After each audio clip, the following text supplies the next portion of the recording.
Desenho realista não é só ficar fazendo Heisenberg e todos os poros da pele dele usando um grid para copiar exatamente uma foto. Na verdade, o nome disso é fotorrealismo, ou algumas vertentes podem ser de hiperrealismo. E eu queria te convidar a olhar para realismo de uma forma mais ampla, além de uma reprodução técnica ou uma cópia óbvia do que a gente está vendo, mas mais como uma forma de ver o mundo, uma interpretação da realidade e uma forma de remeter a conceitos de como a gente percebe a realidade na arte. Eu também queria introduzir alguns termos como naturalismo, idealização, conceptualização e falar um pouquinho de desenho de observação aqui. Enfim, meu nome é Hugo, eu sou artista e professor de desenho. Se inscreve no canal se não tá inscrito, curte e fica comigo pra gente entender essa bodega. Bora lá. Eu tava falando basicamente disso aqui, né? É um desenho que a gente pode falar que é realista porque ele remete à realidade. Então, a gente reconhece que tem um ser humano, a gente reconhece que esse ser humano tem uma forma, cadê minha layer? A gente conhece que ele tem uma forma tridimensional, de certa maneira. Isso aqui é uma forma de fazer arte que é puramente técnica. É uma reprodução de valores tonais do que a gente tá vendo e uma minúcia com lápis de precisão para copiar uma foto. O problema é que, se a gente olhar para a história da arte, ou a história do desenho, da pintura, pelo menos, a gente vê que isso é quase inexistente, é uma coisa bem recente. Isso é como uma pintura que a gente pode chamar de fotorrealista. Eu acho que, se eu não me engano, foi feita na década de 70 nos Estados Unidos. Uma galera que realmente queria fazer pinturas que pareciam fotos. E então, eles tinham um objetivo artístico e de vanguarda, de certa forma, para estar produzindo isso. Essa aqui é uma escultura bem legal, esse artista inclusive já veio coisa dele pro Brasil, pelo menos em São Paulo, se chama Homework, mas ele faz uma coisa que a gente pode chamar de hiperrealismo. Então é uma obra que ela é tão real que de certa forma ultrapassa a nossa noção do que é real ou não, e a gente não sabe dizer. Então você olha essa cabeça gigantesca e fala, caraca, é realmente uma cabeça? Mas não é, porque ela é imensa. E você começa a ficar meio doido sem entender o conceito de se isso é de verdade ou não é. E eu coloquei uma carambada aqui de diferentes obras pra gente debater um pouco essa questão do que é esse tal de realismo. Então, porque no senso comum, realismo é isso aqui, né? Eu escuto as pessoas falando isso, a gente fala disso aqui como se fosse o realismo. Mas isso aqui é uma técnica dentro do espectro do que a gente pode chamar de realismo. Com todo respeito, é uma abordagem muito tecnicista. Se a gente pegar, por exemplo, Naoki Urasawa, um mangaka, vai soar muito maluco que eu vou falar, mas eu considero isso aqui realista em alguns aspectos. Então, tem elementos disso aqui que remetem ao mundo real. Seja a expressão, seja as formas anatômicas, seja a pose, seja a iluminação. Então, tem partes da realidade que estão aqui interpretadas de uma maneira que convém pra gente que aquilo é real, ou a gente acredita naquilo. Em outras palavras, é verossímil. Essa escultura aqui, esqueci o nome dele, eu vou pôr tudo na descrição, fiquem tranquilos. É um artista que brincava muito com o exagero das expressões e é realista pra caramba. Eu já vi alguma dessas esculturas ao vivo numa viagem que eu fiz no começo do ano. É impressionante, realmente parece uma pessoa, mas não é uma pessoa assim que eu veria no dia a dia. A expressão é muito real, mas como ele faz o nariz, como ele faz o olho, é de uma certa maneira o que a gente pode chamar de algo conceptualizado ou até idealizado. Da mesma forma que essa escultura aqui do Davi essa aqui também de certa forma, mas já puxando aqui o gancho, olha como é diferente a maneira que essa escultura idealiza um ser humano perfeito, um ser humano neutro, um ser humano racional. E aqui já é alguém mais tenso, alguém que as formas do rosto são mais deformadas, né? A Mona Lisa também é uma coisa que a gente pode chamar de idealizada, ou uma coisa que a gente chama de idealizada ou conceitualizada, próxima aqui à ideia do Davi. Tem um Rembrandt aqui que, de novo, a gente pode olhar, pô, mas o olho não é feito desse jeito. Mas a gente acredita, a gente fala, não, isso é um olho, isso é real, isso remete ao real. Porque tem outros aspectos aqui, como da forma, que fazem muito mais sentido, principalmente da luz, pra gente acreditar nisso aqui como um desenho realista. Esse aqui do Frank Miller também tem elementos que são mais conceitualizados, então eles se afastam de como a gente realmente percebe o mundo, mas eles remetem à realidade. Esse pintor aqui, eu adoro ele, o Lucian Freud aqui, ele faz uma maluquice. Lembra muito alguém isso aqui, parece muito uma pessoa, mas ele deforma as coisas, ele brinca com os elementos visuais e fica um pouco cartoonizado, mas ainda assim é uma pintura realista. E esse aqui do Nikolai Fashion, eu sempre esqueço como fala o nome dele, um russo já me explicou, eu não consigo lembrar. É um desenho que a gente pode chamar quase de naturalista, no sentido...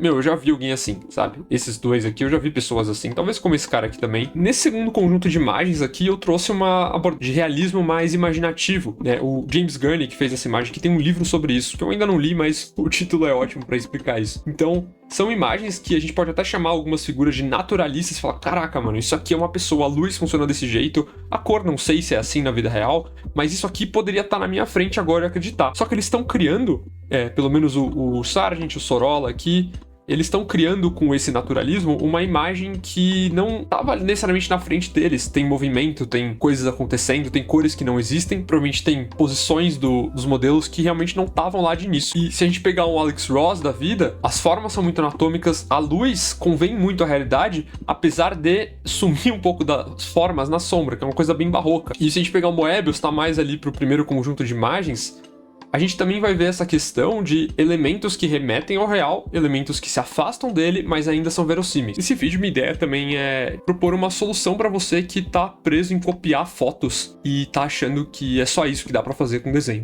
Bora lá, então como é que a gente para de copiar uma foto e começa a fazer uma interpretação dela ou uma análise? Bem, primeiro a gente tem que entender o que a gente está buscando, né? Então a gente está buscando olhar para valor tonal, a gente está buscando olhar para os shapes ou formatos, a gente está buscando olhar para a estrutura, né, a forma tridimensional, ou sei lá, cor, não sei, qualquer outra coisa, gesto. Então, identificando isso, fica fácil de entender o que a gente quer, né? Aqui eu vou fazer um desenho pensando mais nos formatos e um pouco dos valores, e também, óbvio, olhando para proporções e esse tipo de coisa. Então, quando eu olho para esse senhorzinho aqui que eu peguei no Pinterest, acho que eu já desenhei essa imagem antes, já vi ela em vários lugares, eu vejo, você também vai estar vendo aí, que é uma imagem plana, né? É uma foto, sabe? Então ela só vai para dois lados, que é muito diferente quando a gente está desenhando algo que está na nossa frente, no mundo real. Essa coisa está dividindo um espaço com a gente.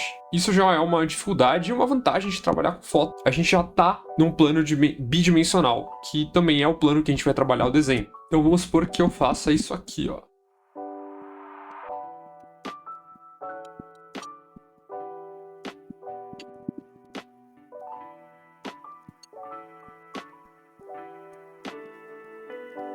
É um desenho mais solto, um desenho mais gestual.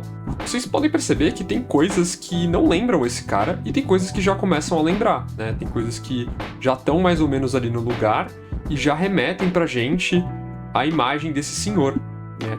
E o que são essas coisas que já remetem? São algumas das que eu já comentei, né? Então, alguns dos formatos já estão nos tamanhos corretos, por exemplo, o tamanho dessa área da sombra já está num tamanho correto no sentido de remeter a gente ao rosto desse homem, desse senhor, né?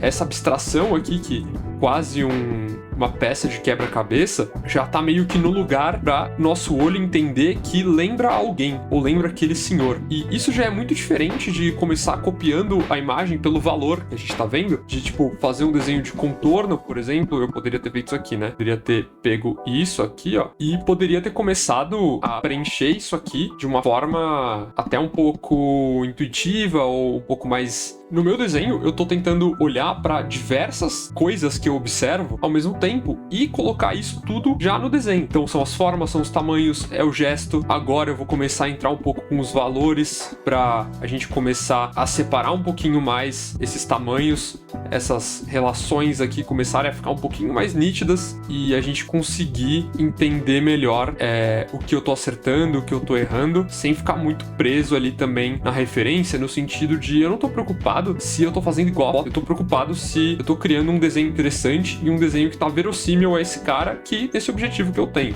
né? Que é de sim estudar a foto, abstrair e absorver informações que ela me dá sobre a realidade, pelo menos sobre como a foto consegue extrair algumas questões da realidade. Nesse estágio que o desenho tá, a gente começa a entender melhor, ou mais ainda, alguns elementos que ainda não estavam muito nítidos, né? Então, por exemplo, o quanto pra frente fica aqui essa região dos olhos em relação à testa, que a minha ideia aqui é mostrar que mesmo de uma forma simples, a gente pode começar a interpretar imagens ou interpretar nossas referências, principalmente se a gente está fazendo da vida real. Claro, para você conseguir fazer uma interpretação, você tem que ser preciso, né? Você não pode só fazer de qualquer jeito ali e, sei lá, falar que é seu estilo, que tá do seu jeito, né? Não sei, tem gente que é assim. Eu acho até que eu posso escurecer um pouco aqui, ó. E eu vou meio que fazendo esse jogo de tira, põe, dá mais ênfase numa coisa, dá menos em outra. E eu vou criando um sistema aqui que faz sentido também de valores, de formatos, seja interessante, apesar da foto ser a minha referência, né? Então, tipo, eu não ficar preso no que a imagem tá me falando de uma forma literal.